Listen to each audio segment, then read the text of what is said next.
Dhaka medical কলেজের mental health ডিপার্টমেন্টটা কোন দিকে? মেন্টাল হেলথ বিভাগ খুঁজছেন কেন? আপনি কি পাগল? বিশ্বাস করেন, এবার দেশে আসার আগে একদম ঠিকঠাক ছিলাম, কিন্তু দেশে আসার পর মনে হচ্ছে পাগল হয়ে গিয়েছে। ইয়া, আপনি তো কলেজে চলে এসেছেন। ও, আপনি আগে হাসপাতালে জরুরি বিভাগে যান, সেখান থেকে আপনাকে সঠিক জায়গায় পাঠাবে। জরুরি বিভাগে না, আপনি বরং পাবনায় চলে যান, কারণ আপনার চিকিৎসা ঢাকায় সম্ভব। ওনার নাম মেঘ, উনি কানাডায় থাকেন। আমাদের মধ্যে বিয়ের কথাবার্তা চলছে।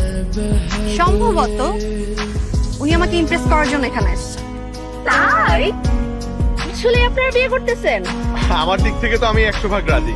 শুধু আমার ফিয়ান্সে, মানে যার সাথে আমার বিয়ে ঠিক হয়েছে, মানে আপনাদের বান্ধবী কোনো গ্রিন সিগন্যাল দেয়নি। ভাইয়া, ও রাজি না থাকলে আপনি আমাকে বলতে পারেন। আমার আবার কানাডা যাওয়ার খুব শখ। ভাইয়া, আমিও রাজি। আপনি যে হ্যান্ডসাম। থাম, আপনাকে না বললাম আজ দেখা হবে না। আর আপনি এখানে কিভাবে এলেন? আপনি ঢাকার রাস্তাঘাট চেনেন? কিচ্ছু চিনি না, ঢাকায় আমাদের কখনো থাকাই হয়নি। কানাডা যাওয়ার আগে আমরা চিটাগংয়ে থাকতাম। তবে গুগল ম্যাপ আছে, ট্যাক্সি আছে, এটা দেখে দেখেই চলে আসছি। আচ্ছা, আমার না গলা শুকিয়ে গেছে। আপনারা তো ক্লাস করে আসছেন, নিশ্চয়ই ক্ষুধার্ত। চলেন কোথাও বসে কিছু খাই। হ্যাঁ ভাইয়া, চলেন। না, আমাদের হাতে কোনো সময় নেই। আমরা একটা মিল খেতে যাবো বই কিনে। তাহলে আমিও যাই আপনাদের সাথে নীল খেতে। অবশ্যই ভাইয়া, চলেন। Great. চলেন ভাইয়া। উনি আমাদের সাথে যাই কি করবেন? আমরা বই কিনবো, উনি দেখবেন। কাকে? আপনাকে? না, ভাইয়া, আপনি ওর কথা মাইন্ড করেন না। চলেন আমরা যাই। চল, চল, চল, চল।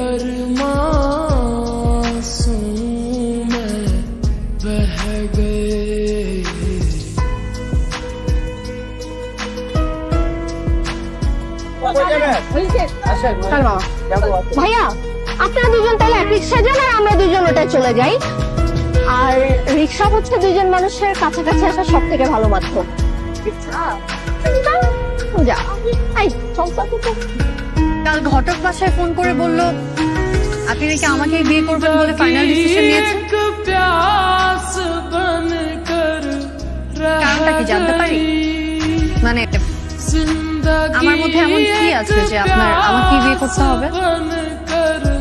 আপনার ছবি যেদিন আমি প্রথম দেখেছি, সেদিন আপনার ছবি দেখে আমার কাছে মনে হয়েছে যে এই মানুষটা আমার খুব আপন। আর কাল যখন সরাসরি আপনার সাথে আমার দেখা হলো, তারপর মনে হয়েছে আপনার জন্য তো এতদিন অপেক্ষা করছিলাম। আপনি সিনেমার ডায়লগ। আচ্ছা, আমি যদি এই বিয়েতে রাজি না হই? এটা পুরোপুরি আপনার সিদ্ধান্ত, কিন্তু আপনাকে রাজি করার জন্য আমি শেষ পর্যন্ত চেষ্টা করেছিলাম। বিষয়টা একটু বেশি হ্যাংলা হয়ে যাচ্ছে না? হ্যাংলামো কি? আচ্ছা, দেখেন, আপনি যা ইচ্ছা বলতে পারেন, কিন্তু আমি জানি যে আপনি আমার প্রথম প্রেম। কি যাতা বলছে? আমাদের মধ্যে প্রেম হলো কবে? আমি তো বলিনি আপনি আমার প্রেমে পড়েছেন, আমি আপনার প্রেমে পড়েছি। দেখেন, আপনি শুনে অবাক হতে পারেন, কিন্তু এটা সত্য যে আপনার যতগুলো ছবি আমার কাছে আছে, সবগুলো আমি রুমের মধ্যে প্রিন্ট করে টাঙিয়ে রেখেছি, এবং প্রতিনিয়তই আমি ছবিগুলোর সাথে কথা বলি। আপনি কি আমার কাছে নিজেকে খুব রোমান্টিক বলে প্রমাণ করতে চাচ্ছেন? প্রমাণ করতে চাচ্ছি না, আমি জানি আমি রোমান্টিক। কোথায় সেটেল হবেন? বাংলাদেশ নাকি কানাডা? আপনি যেখানে বলবেন। আমি বাংলাদেশের কোথাও যাব না। তাহলে বাসর রাতেই সব পাসপোর্ট করিয়ে ফেলবো। আমি রান্না করতে পারি। গুড় মুড়ি চিরা দিয়ে সারা জীবন কাটিয়ে দিব, পেটের জন্য ভালো। আমার সোপা অ্যালার্জি, আমি কাপড় ধুতে পারি। ওয়াশিং মেশিন আছে, আমি কারোর সাথে রুম শেয়ার করতে পারি। ড্রয়িং রুম আছে, সোফা আছে, সোফায় কাটিয়ে দিব। আমরা প্রায় একই রকম দেখতে। বাইরে বেরোলে মানুষ ভাববে হয় আমরা ভাই বোন, নাহলে বোন। তা তো ভালোই হলো, হাজবেন্ডের সাথে এক্সট্রা একটা ফ্রেন্ডও পেলে। আমার অলরেডি অনেক ফ্রেন্ড আছে, নতুন করে কোনো ফ্রেন্ডের দরকার নেই। আচ্ছা, ও এইভাবে কথা বলছে না। কথা বলার ধরন দেখে মনে হচ্ছে ও আমাকে বিয়ে করতে যাচ্ছে না। হতে পারে ওর কোনো বয়ফ্রেন্ড আছে, যেটা তার বাবা আমাকে বলতে পারছে না, তাই কৌশলে আমাকে অপমান করে বিয়েটা ভেঙে দিতে যাচ্ছে।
শপিং এ যাবো, আপনি বাসায় চলে যান। আমিও যাই আপনাদের সাথে শপিং এ, সমস্যা কি? সমস্যা আছে, আমরা এখন নিউ মার্কেটে যাব। আপনি মেয়েদের শপিং এ গিয়ে কি করবেন? অযথা বিব্রত হবেন। না না ভাই, আপনি আমাদের সাথে চলেন না। ভাইকে আমরা বিব্রত হতেই দিব না।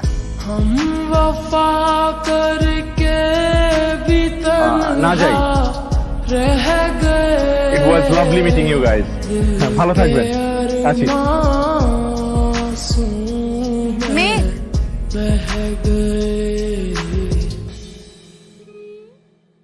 আপনি বাসায় যাবেন কিভাবে? জানি না, রিক্সা নিব অথবা সিএনজি নিয়ে নিব। ওগুলোতে তো অনেক সময় লাগবে। আপনি মেট্রো রেলে চলে যান, সময় কম লাগবে। দাঁড়ান, আপনাকে রিক্সা ডেকে দিচ্ছি, স্টেশনে নিয়ে যাবেন। এই খালি, আচ্ছা, আমাদের আবার দেখা হবে কবে? আমি ফোন করে জানাবো।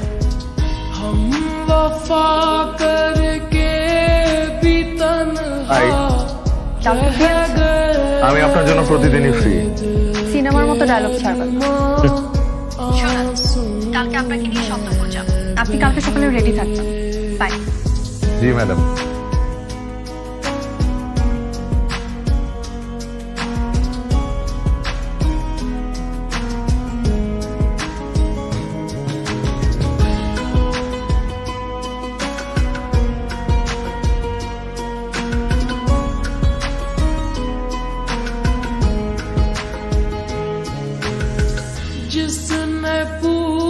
আমরা একসাথে রিক্সায় চললাম, কিন্তু আজকে আপনি আমাকে আপনার পাশেই বসতে দিলেন না কেন?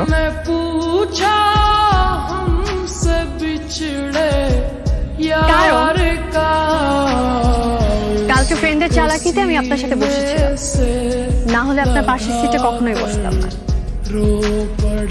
কেন, আপনাকে পাশের সিটে বসতে দেইনি বলে আপনার কি মন খারাপ হয়েছে? মন খারাপ হবে? জানতে ইচ্ছা হচ্ছে কেন করলেন এটা। কারণ আমি চাই না গাড়ির ব্যাক সিটে আমার পাশে অন্য কোনো পুরুষ বসে। আমার পাশের সিটে শুধু আমার হাজব্যান্ড বসে। আমি তার হাত ধরে কাঁধে মাথা রেখে বসবো। গাড়ির খোলা জানালা দিয়ে যখন এলোমেলো বাতাসে আমার চুলগুলো লিপটে যাবে, সে পরম মমতায় চুলগুলো সরিয়ে দিই।